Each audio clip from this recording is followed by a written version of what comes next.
Ready? 3. Hi, everybody. We were doing a countdown. Okay, 3, Oh, 2, 3, 1. 1. Hello, and welcome back to Not Couples Therapy. I'm John Michael, And I'm David Morris. and this is Not in session. Therapy is not in session. Okay, today we've got a couple of items to talk about today. Yeah. I'm actually really, first off, I just want to take a brief moment, and thank everybody who's been taking an hour of their day, your precious day, doing whatever. We have a pretty quick turnaround time. Like, we film on Tuesdays. Last episode, I edited it all in one day. Yeah, you really did. In just a few hours. Mm-hmm. And all there happened. The internet speed here must have improved because you were also able to get it uploaded a lot quicker Yes. than you have been. Yes, I have figured something out that it could have been a user error. But it does still take around 5-6 hours to upload one video, so it could be a little crazy. Yeah. But I realized my computer was turning off every time I uploaded a video. So it was like, so we're shutting down and then not continuing the process. Exactly. That makes sense. Yeah. What do we have in store for today? Well, I know we want to talk about some childhood, growing up, a bit of trauma bonding, a bit of life storytelling. So we're looking forward to doing that. Yeah, we're talking childhood traumas. We have a voice note. We have 2 voice notes. Ooh. Actually, I should probably play the first voice note because I got a hint that the voice note will probably be about something that we talked about last episode.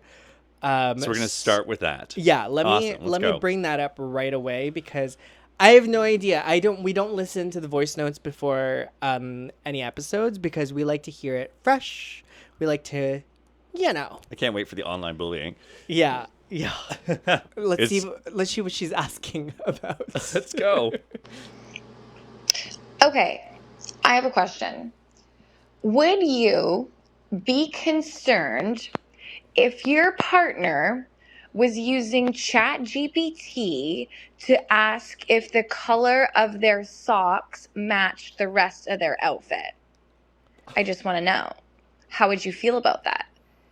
Do you think it's a concern? How would you feel if they only asked ChatGPT and they didn't ask you? Let me know your thoughts. Oh. I like the second question. Oh. So I'm really fortunate that I would never have to worry about you checking with ChatGPT about fashion because you have a good enough eye for fashion. Look at what you're wearing right now. This is a thank you. Yeah. Thank you to our friends at Shein. Thank you for the kids that made my suit today. Okay. Okay. I power the economy in China. I put in an order. Fast fashion. Yeah.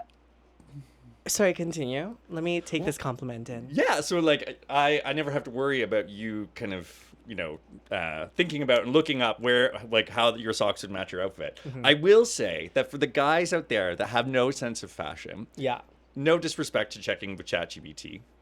No disrespect at all for doing that. Because fashion's something you either have it or you don't. Like a sense of style, you've got it, you don't. And if you don't got it, which I'm guessing this guy doesn't, this anonymous guy doesn't have, then he might need the extra help. And so, no disrespect. In terms of how I would feel about not being asked myself, like the fact that my partner's going to ChatGPT before going to me. Yeah, I think that would depend on the day. And it would depend on, the socks one is really, really interesting choice. It is an interesting thing to be asking to match something, but I get it.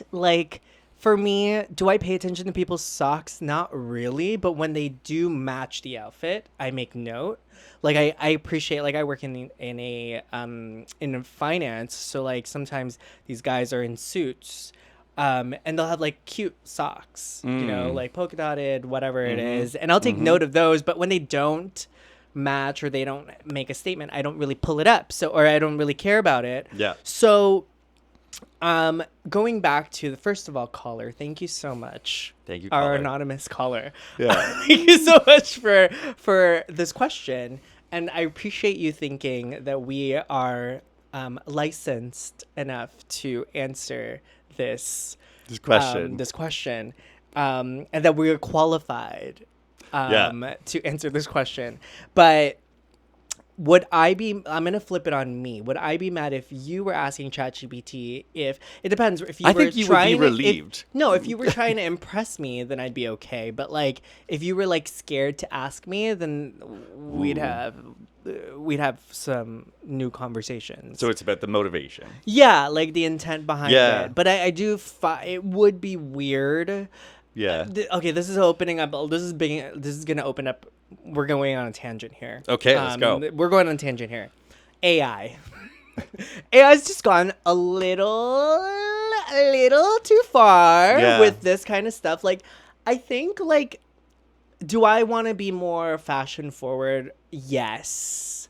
And I think, like, if you're capturing data using AI, I believe that it is a tool to be used to help you capture it. You know, you pool the information, you gather information better to give you a better result or answer to Yeah. what you're looking for. But I don't believe in AI doing my work for me. So asking if it matches, it would depend on the prompt. Like, is the prompt, hey, I'm wearing a red t-shirt and blue pants. What kind of socks would match Yeah. this color Yeah. sequence or this outfit or that? But yeah, like I would think of it as like AI is a great way of finding what's the cultural norm to okay, do. yes. So like what's something's- kind of like expected, maybe safe. Yeah, but if or you want to be something's- edgy, if yeah. you want to be different, Yeah. AI is not who you should be going to. yes, especially if something's like trending. Yeah. But, and it's a big but. After I do something like that, then I would go to you and be like, "Do you think this looks good?" Yeah, probably. You know what I safe mean? to Like I check would in still with a check human. in with a human being, Yeah. being like, "It looks good or not." Yeah. So it would be weird. I mean, I don't know what AI knows about fashion, per se, but Yeah. what I do know is AI is racist, and it is very, very what's the word when biased. Yep. So if you're telling it like, hey, I like these things, like, so it really depends on the prompt. But would I be asking AI if my socks matched my outfit before I asked my partner? No. And I'll tell you why.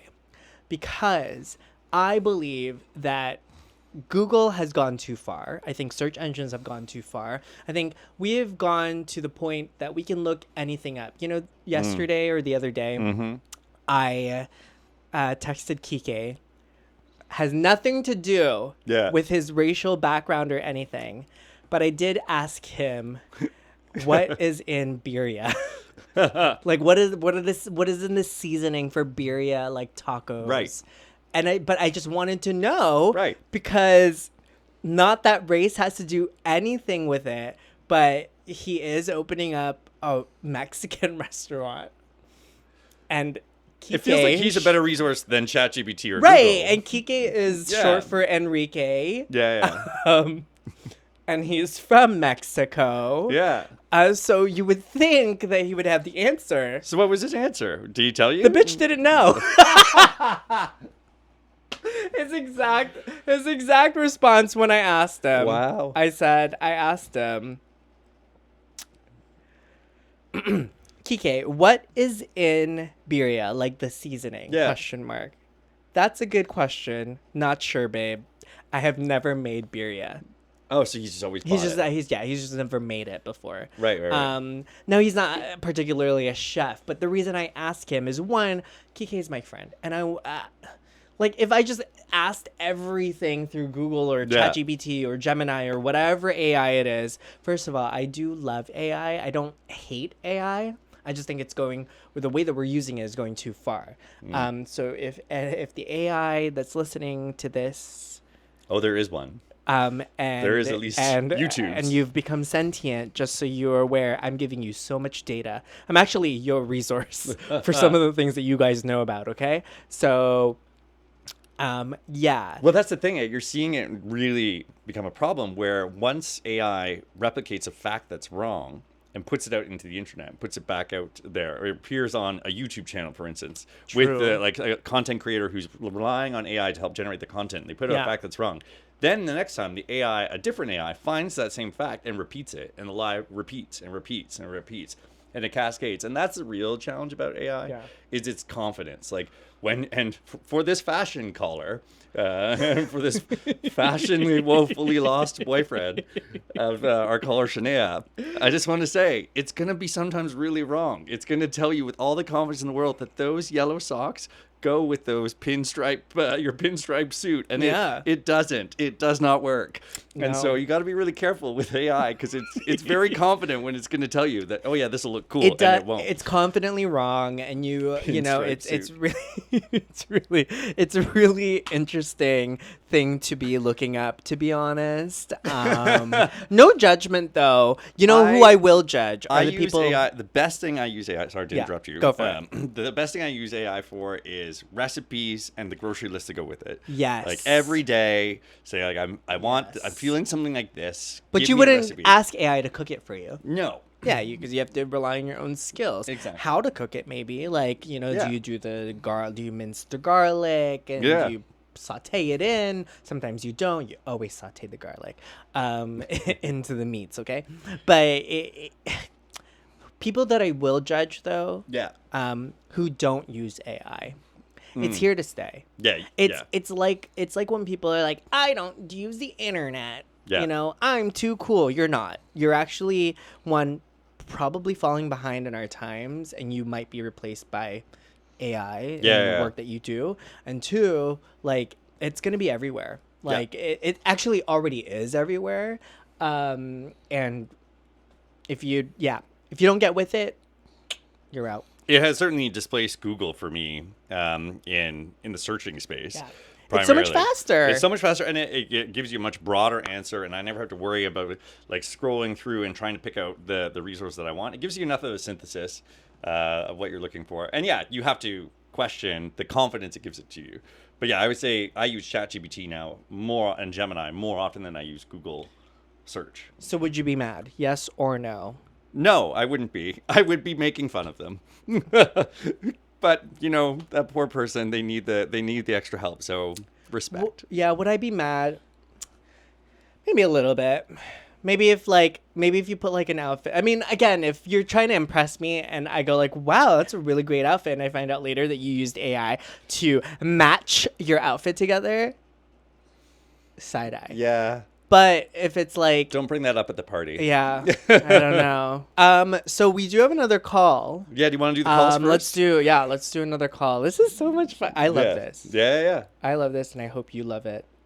It's fun. But yes, I did do a.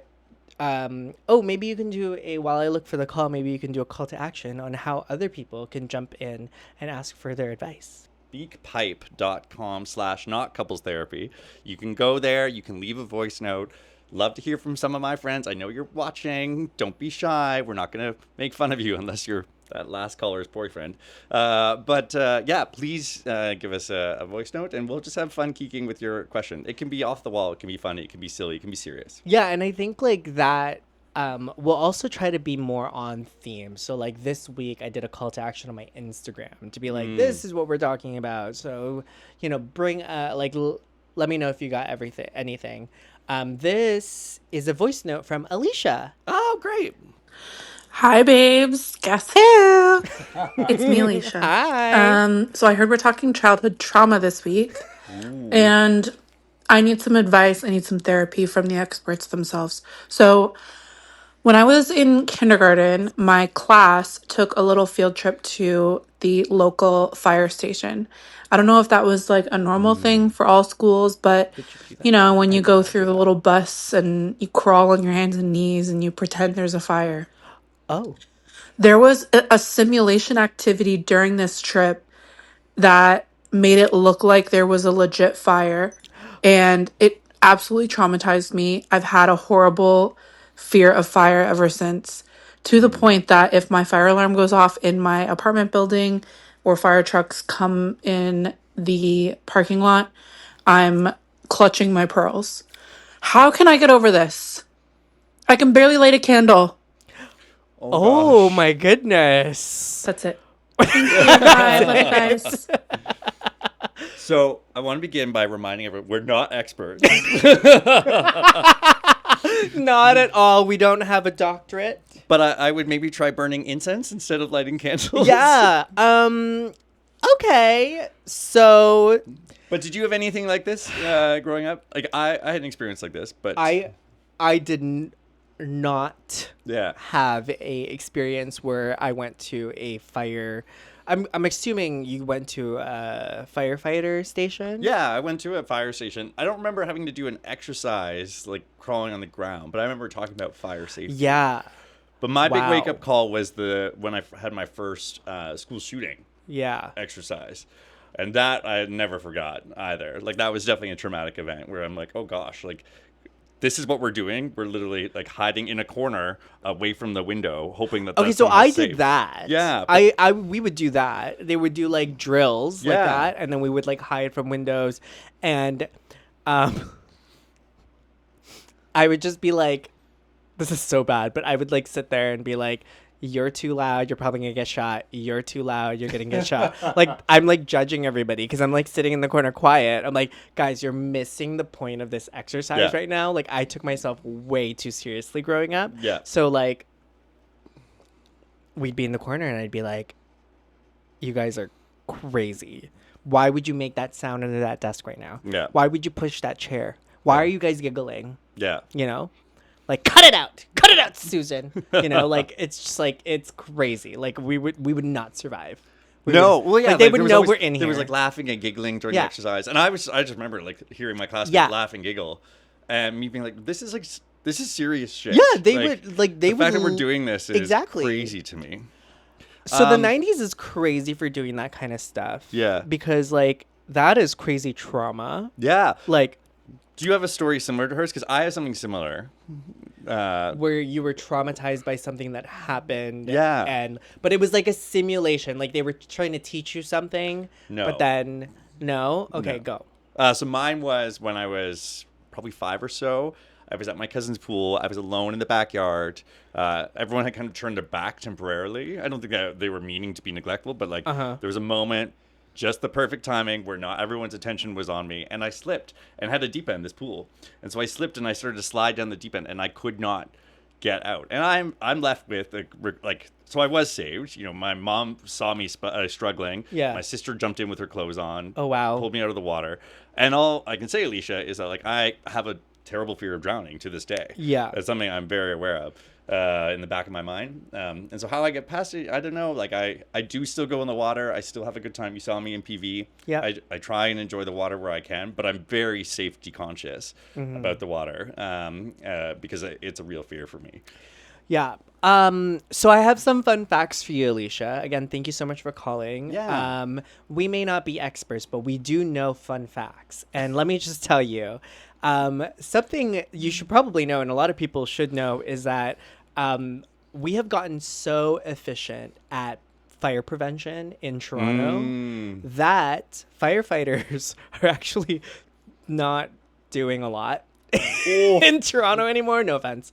Rob, Yeah, I see it's what true. you post and stuff. It's like true. they're busy like making like calendars for their fundraisers and taking pictures like, you Yeah. know, in fake fires and stepping on fires with cats and dogs and stuff. So, we've actually as a society Yeah. have advanced technology Yeah.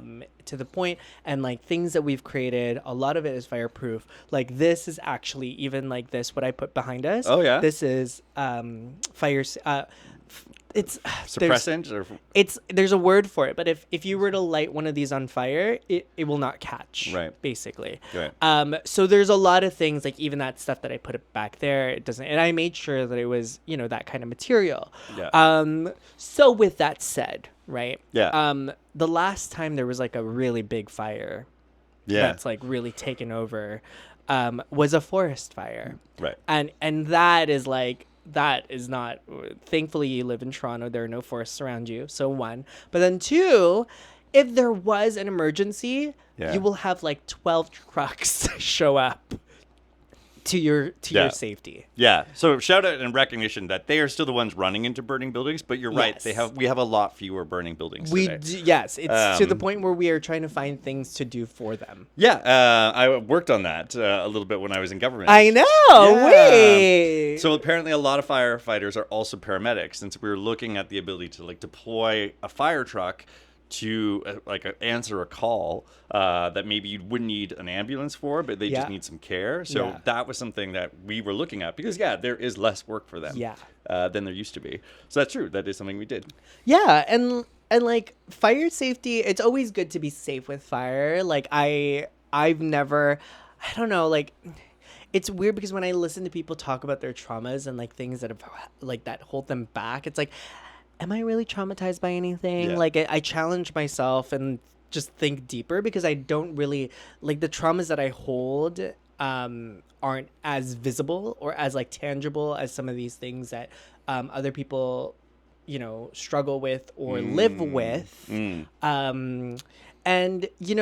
I don't think there's anything wrong about being scared about fires. I think that you should take every fire drill as an emergency, as like take it for what it is before someone goes on that PA and says, hey, this is actually just a drill, right?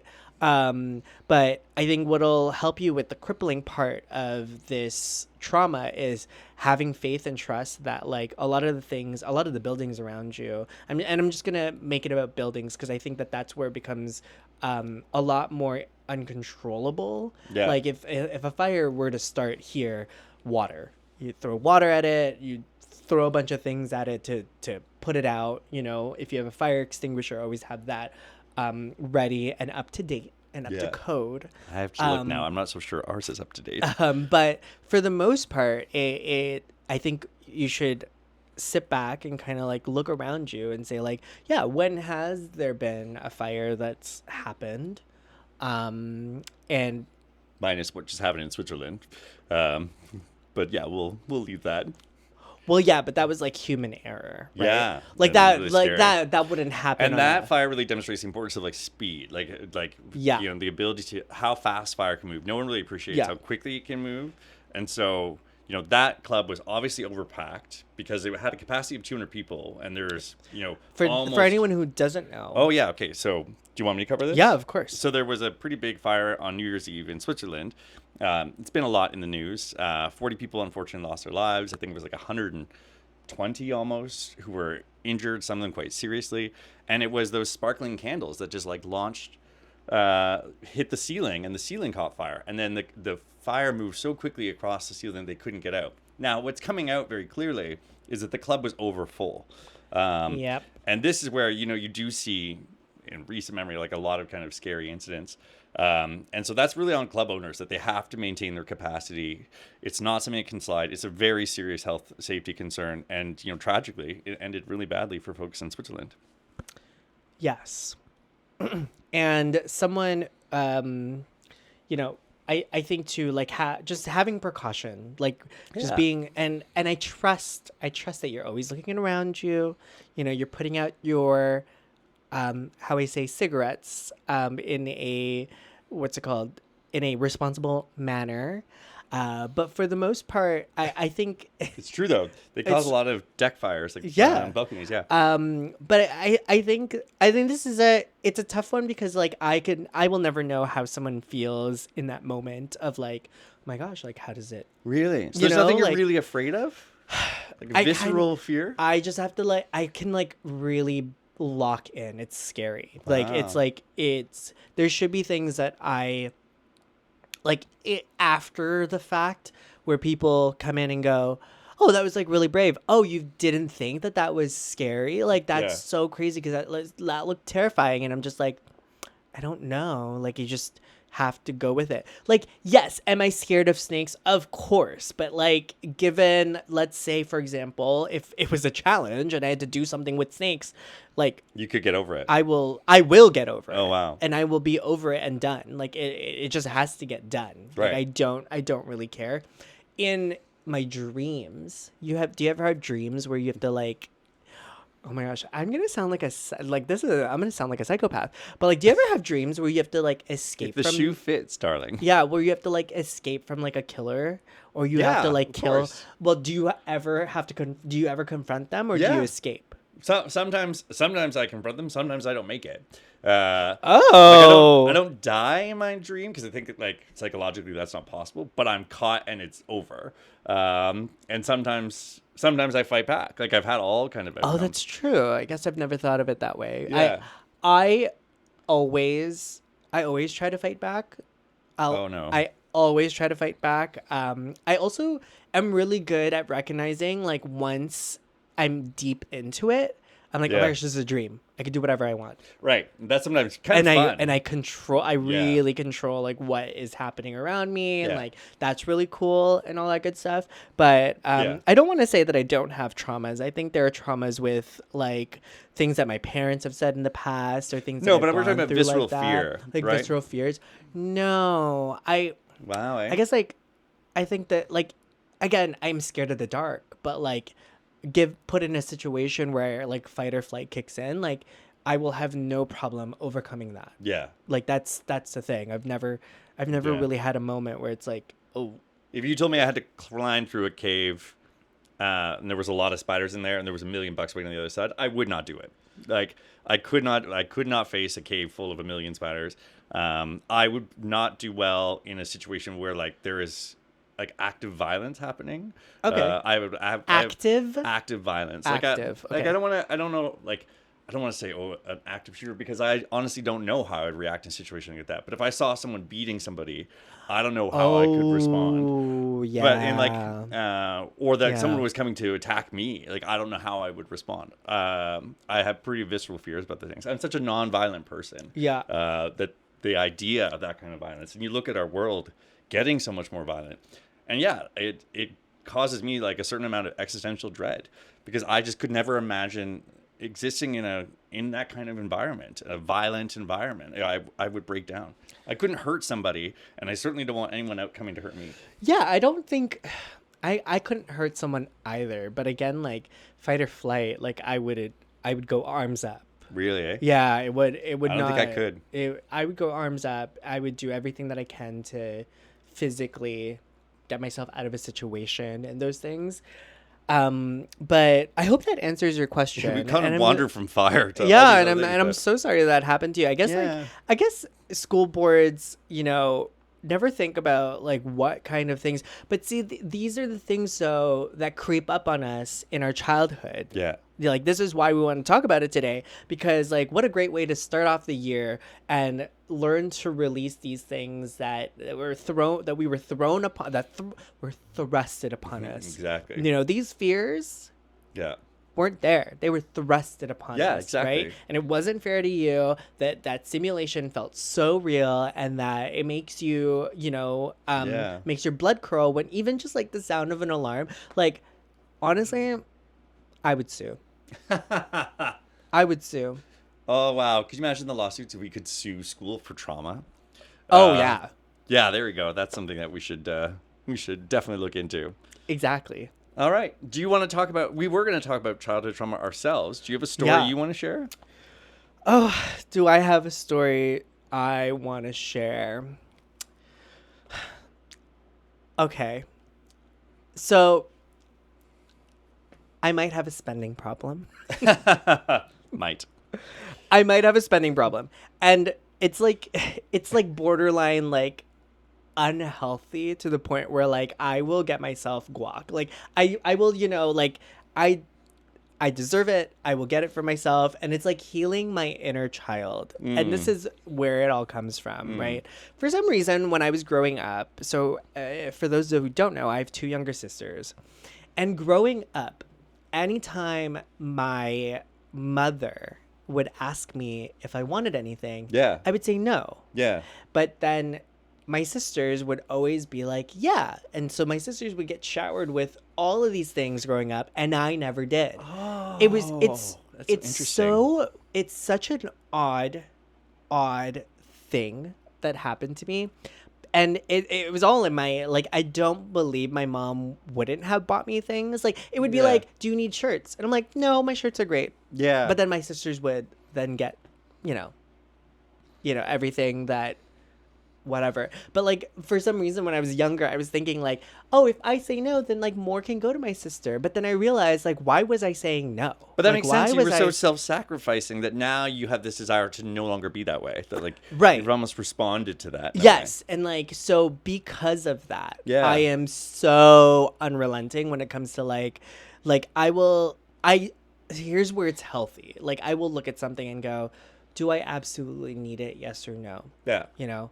And if it's a yes, then I go, okay, can I take care of this? Mhm. Is it going to serve me purpose? Am I going to get my money's worth out of it? All these things. Like, I do go through that process of Yeah. like, there is nothing in this room, because a lot of the stuff in this room I have personally bought it. bought. Yeah. I These personally nails, bought. I bought it. This hair, I bought Yeah, it. all like a lot of it is what I bought, but I can't look at any of this and go like, I wish I never bought this. Right. I wish I bought a different L-shaped couch though.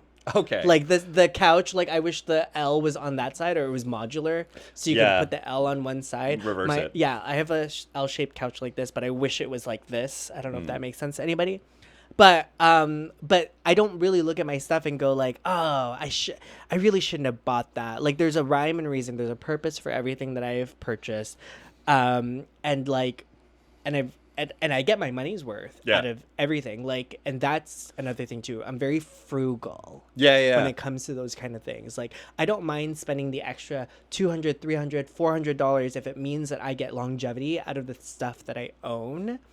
So that's why, like, I don't mind getting a MacBook Pro. I Yeah. don't mind going the Pro version of blank, because in the past, like, I've dropped my phone once, and it only once has it ever shattered in my In my my hand. possession. Yeah. Only once. And I have had an iPhone for like the last X amount of years. So like, I take care of the stuff. Like, I know, and then this kind of like I'm leads laughing into, because I'm famous for losing my phone, losing my wallet, and it always comes back to me. Like, I don't know how I did in my past lives or in this one to have the universe give me so much love, but it always comes back to me. I lose it all the time. in the first month that I started dating David Morris, I saw his iPhone, and it was an iPhone. It had a button on it. I think it was it the 10 or the 13? It had a button on. No, it was not the 13. It was. It was the it was 10. not the 13. Yeah, it was old. And I was like, I will not be dating someone with an iPhone 10, because like, how are you gonna take pictures of me, right? So I gave him my iPhone Oh yeah. 14 Pro Max, Yeah. 1 terabyte. It's the graphite color. I'll show you the screen right here, and I'll show you what market price was. I give it to him. He goes, "Oh my gosh, that's so sweet. Thank you." Right? No big deal. Whatever. The week following, the phone is shattered. He doesn't even tell me. I just see it. Yeah. Okay? I see it, and I go, Only the back. the back of it was shattered. And he goes, "Oh yeah, it fell Yeah. it's on true. my toilet." Well, not on my toilet. It fell down my sink beside my toilet. Like, our sink doesn't have a lot of counter space. It doesn't have a lot of counter space, so it fell off and it did break.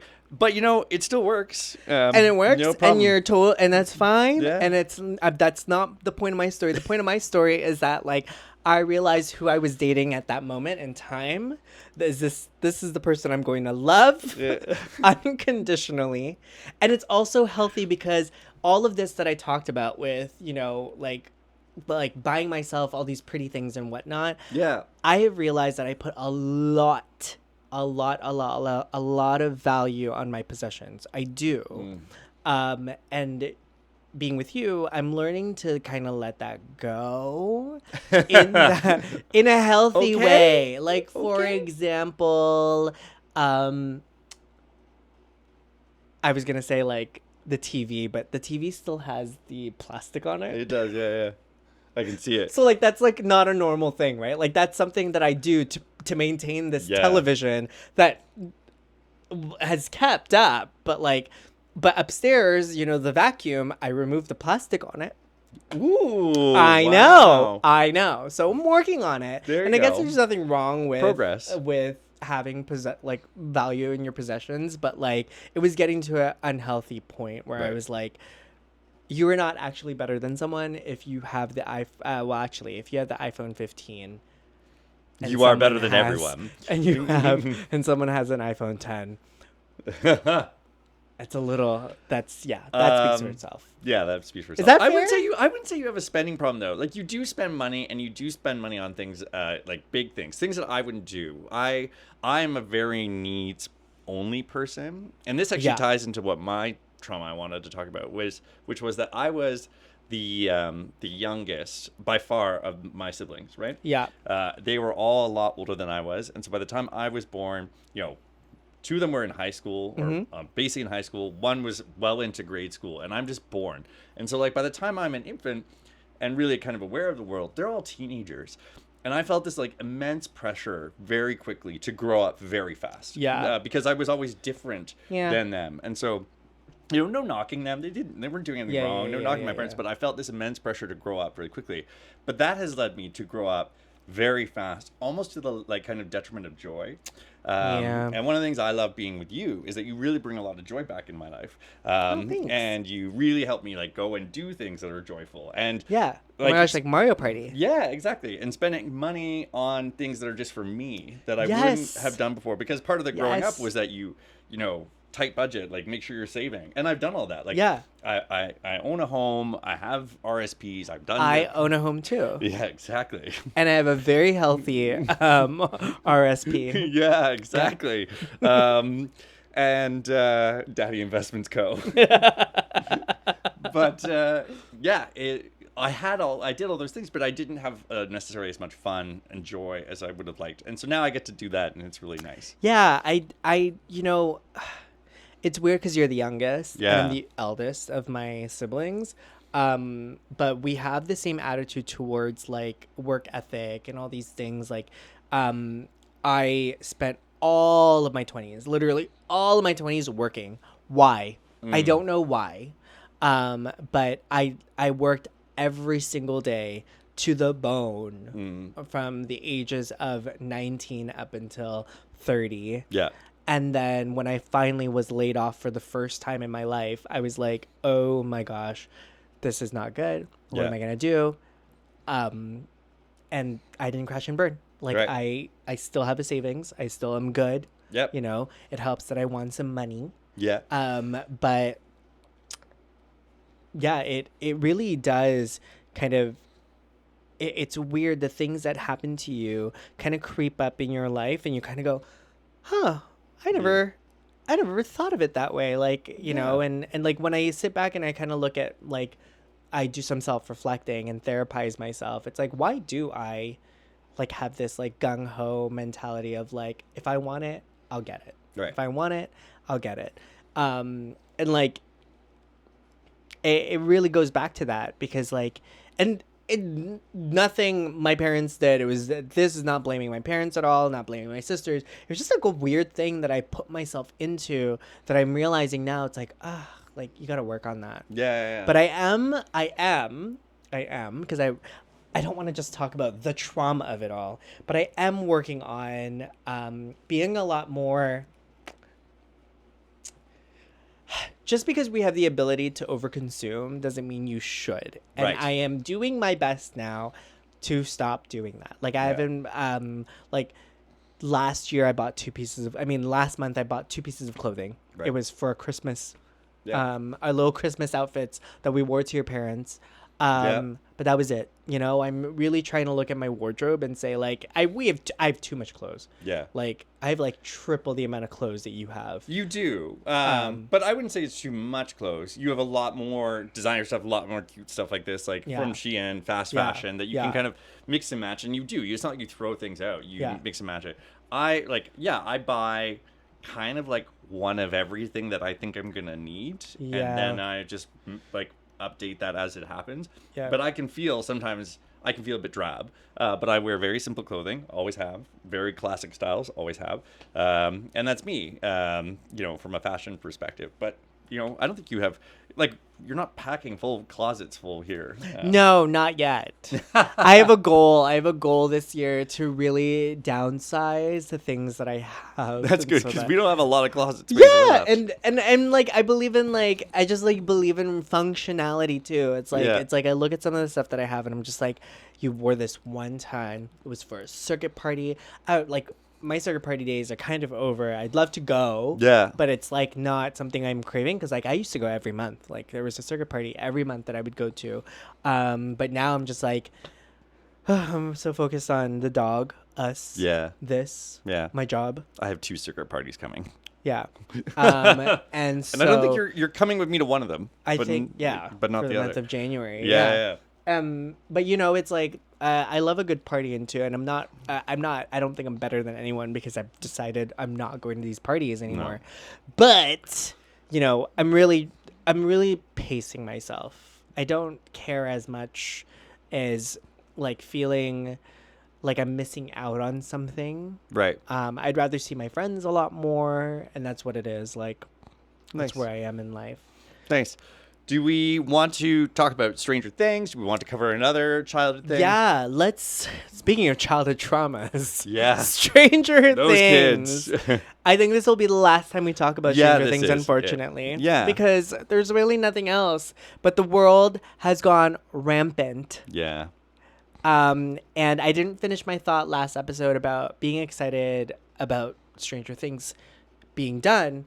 Not so much because I'm over the series. Right. I am excited for the show to be done so that these actors can breathe Yeah. and just let go, because like there is just so much like discourse online. People are going crazy.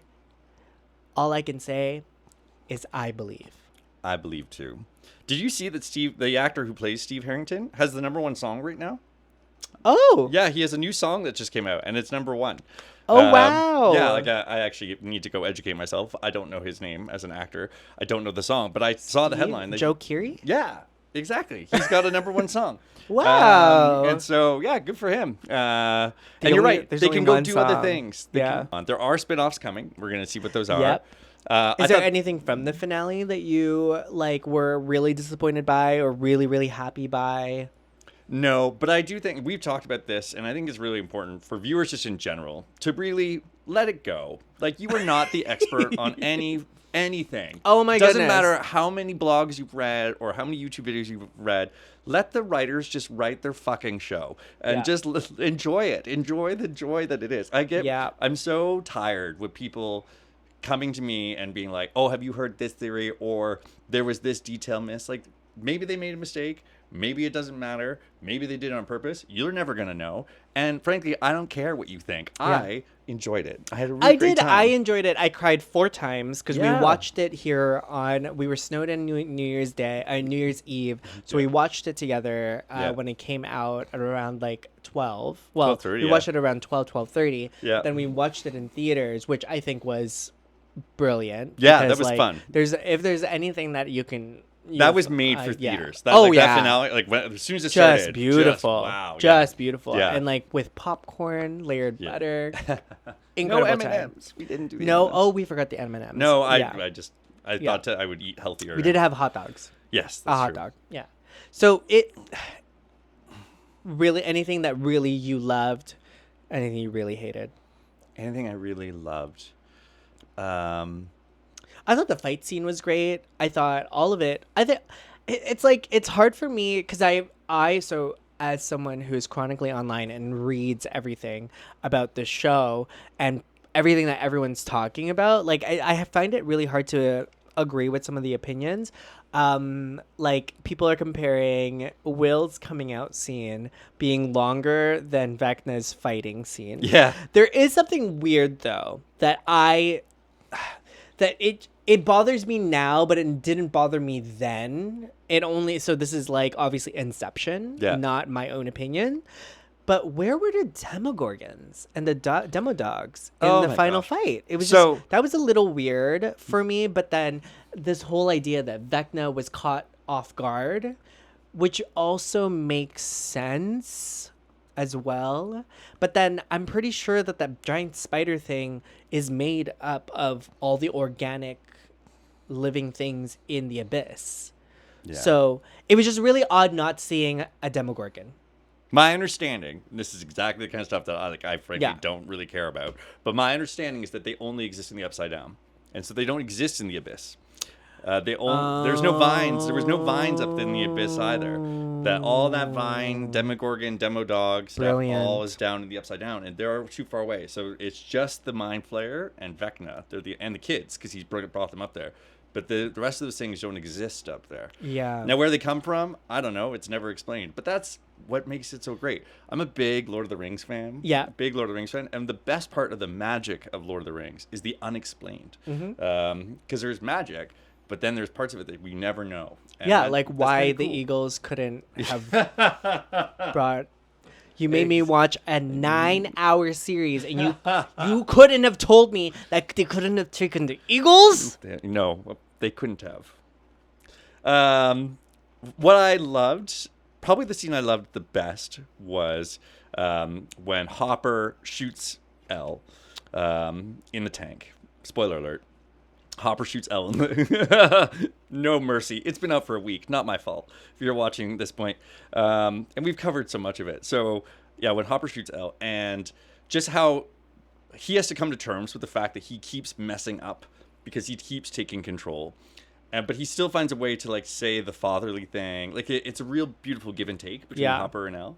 I thought that was my favorite part. My least favorite part was Joyce at the end with Vecna. I thought that was just so... Bah. I think like I was gonna say that I really enjoyed that she finally got to use an axe properly. I guess. Like, because she's the always justice of used that. an axe, Yeah. right? Like with the wall, and like she's never used an axe as a weapon, and she got the F slur, Yes. right? Because I think every series you get one. Oh. I'm pretty sure that's the thing. We have to look it Yeah. up, but you get one. America and would have weird rules like that. Yeah, and she got the one, which I think Winona Ryder's. Yeah.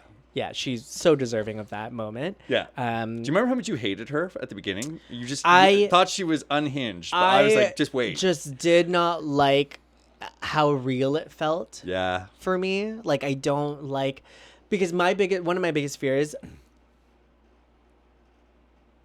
probably something I couldn't overcome, is being in psychosis or making it feel like I'm in psychosis. I've Yeah. said this before to you and your friends while we Yeah. watched when we were watching catch up here, Yeah. that if I was ever in a situation where like people didn't believe what I was seeing or hearing or feeling, I don't think I could overcome that. Right. Like that would like my worst nightmare. It's like Right. just Wow. Just yeah, that's end true. it for me. I could see that, like in the time we've been together. Not that you're in psychosis that much. Yeah. But I could see how that would really get you, because you really value being believed and being seen. Yes. And like yes. if we ever have a fight, the Yes. way I sense you immediately put the weapons down is once I see you. Yeah. Then you go, okay, he sees where I'm coming from. Yeah. For me, that wouldn't be. My own mind is actually not as scary. Yeah. To me, because I live with it full time, and it's about that crazy full time anyway. So I like the goodbyes. Yeah. I'm a sucker for a good goodbye. Like, I can really tell that the writers, the brothers, you know, the actors, like there's always something. There's something that I always love about every series that I've ever watched or invested in. It's the first episode and the last episode. And there's a couple of series that I do this all the time where I'll just watch the first, and I'll watch, actually not even the first, just the last episode, like One Tree Hill, for example. I think like that was my OC. A lot of people are watching like the OC. They're watching I was an at OC that- girl. Yeah, at that age it was also was it Gossip Girl during that time? I was a little too old for that. But you know, there But were that a was around couple. the There were a time. couple of these like melodramatic TV shows that were happening. But One Trio was like my thing. Me and my sister watched it every time it was on when we got home. Yeah. From school. So we would watch it, and I thought it was so adult and so cool that I was watching the show. But I fell in love with these characters, and like the ending Yeah. is just. you can tell as someone who actually believe it or not, I actually went to school for acting. It's the only thing that I went to school for. Yeah. Well, graduated from. I have an appreciation for actors and like seeing them like sure. a lot of the emotion that you see in these last episodes, you can really tell it's not them playing it anymore. It's them like saying their goodbyes. Like there's something Yeah. really beautiful about like we've been here for 11 years, 12 for some of them, and it's like And they grew up there. yeah, and you know they're saying their goodbyes, they're making Yeah. amends to it, they're giving it their last and final thing. I think for me the standout that episode though had to be Henry. I think his acting was just brilliant. Someone took all of the Yeah. all of the pictures and all the emotions that he was showing in that one episode, from like the sinister to like the crying to like the trauma Yeah. to like all of these like layers, which was just so crazy to That's me true. that you can depict someone like that in one go. And I found out that he was like on a harness for like all of shooting the last episode because of like the fight scenes. It took the longest, right? Yeah. And obviously if you're nailing your shots and your scenes, you're not going to be spending a lot of time doing all the other stuff. So you're doing a lot of stunts and doing this, doing that. So imagine having to do all that while also like finding the time to like really be like, Yeah. oh yeah, by the way, I'm not just this evil villain. I actually play a human in this, you know. Yeah, and at the end exactly. of the day, Henry is a victim of trauma. Finding the stone. Yeah. Oh my gosh! It's true. Childhood trauma, everyone. From Henry to you to me. I think that's our episode. Exactly. Thank you so much for joining us for Not Couples Therapy. Yes, and if this is your first time watching us, go ahead and hit that subscribe button, and we will see you again And a girl next passion like. Friday. Give us a like, leave us a comment, do whatever you want. Yeah. And we hope that this, us sharing our traumas and what we've gone through, gives you some comfort Yeah. that although some of us look perfect, we still carry things that aren't so perfect. We all carry things. And we carry real things and we carry light things, but they're all things and they really weigh on you. So We're all going through something. Yeah, exactly. All right. Lovely to see y'all. Bye, everyone.